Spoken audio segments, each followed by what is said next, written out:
আর এপার ওপার করা যাচ্ছে, অনেক রিস্ক আছে। মানুষজন এই বন্যার কারণে বিভিন্নভাবে ক্ষতিগ্রস্ত হয়ে থাকে।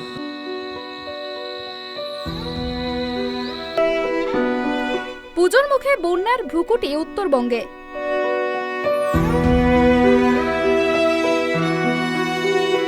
লাগাতার বৃষ্টিতে বন্যার আশঙ্কা রায়গঞ্জে।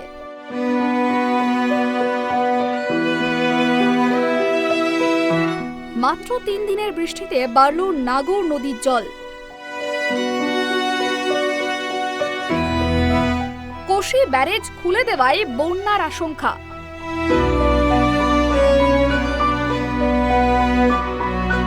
নির্ঘুমে রাত কাটছে মাকড়া গ্রামের বাসিন্দাদের।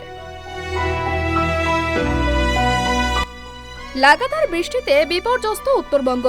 পুজোর মুখে টানা বৃষ্টি এবং ধসের জেরে বিপর্যস্ত দার্জিলিং ও কালিম্পং। পরিস্থিতি ক্রমশ বেহাল হচ্ছে জলপাইগুড়িরও। সার্বিক পরিস্থিতি খতিয়ে দেখতে দুদিনের উত্তরবঙ্গ সফরে এসেছেন মুখ্যমন্ত্রী মমতা বন্দ্যোপাধ্যায়।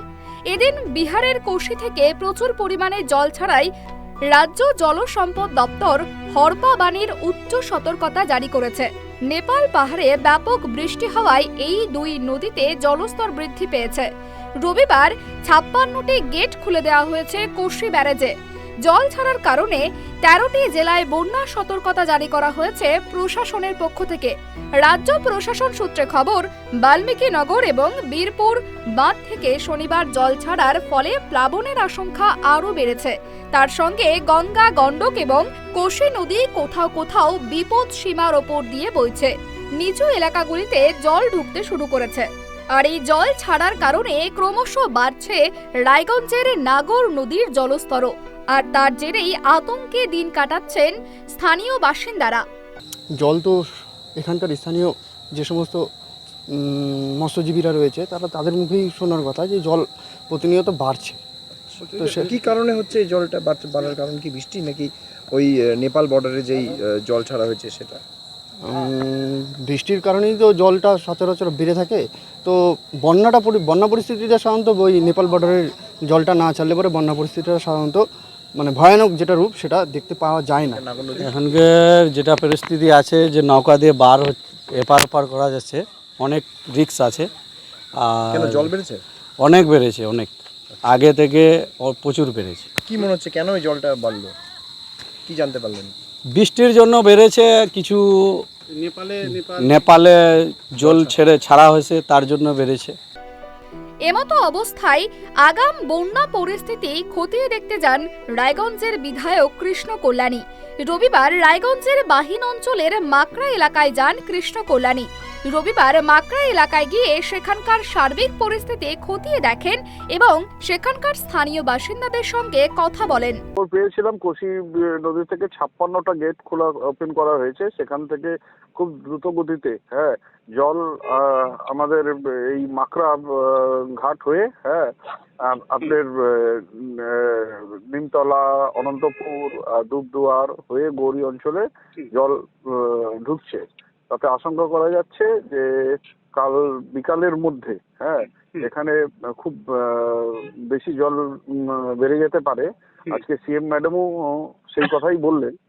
আমাদের এখন ভার্চুয়ালি মিটিং ছিল যে কোশি নদী থেকে 6 লাখ কিউবিক জল মানে ছাড়া হয়েছে।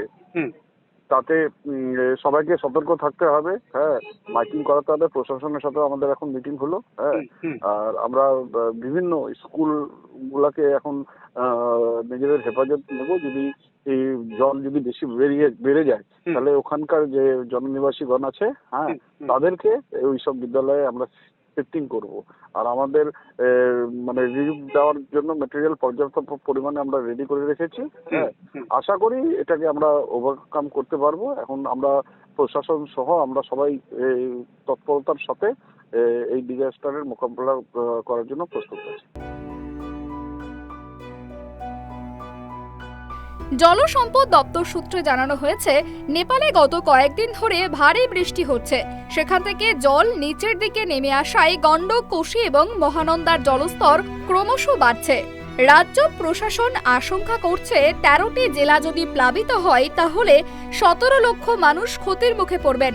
যদিও ভারী বৃষ্টির জেরে রাজ্যের বহু জেলা আগে থেকেই প্লাবিত হয়েছে, তবে গঙ্গা, কোশি, গণ্ডকের জলস্তর বৃদ্ধি এবং দুটি বাঁধ থেকে জল ছাড়াই বন্যা সতর্কতা জারি করা হয়েছে। রাজ্য প্রশাসন সূত্রে জানানো হয়েছে, কোশি নদীতে জল বাড়ার জন্য কোশি ব্যারেজ থেকে প্রায় 60,000 কিউসেক জল ছাড়া হয়েছে, যা গত 56 বছরের মধ্যে সবচেয়ে বেশি বলেই মনে করা হচ্ছে। রায়গঞ্জ থেকে বিক্রম পালের রিপোর্ট, ট্রাইব টিভি বাংলা।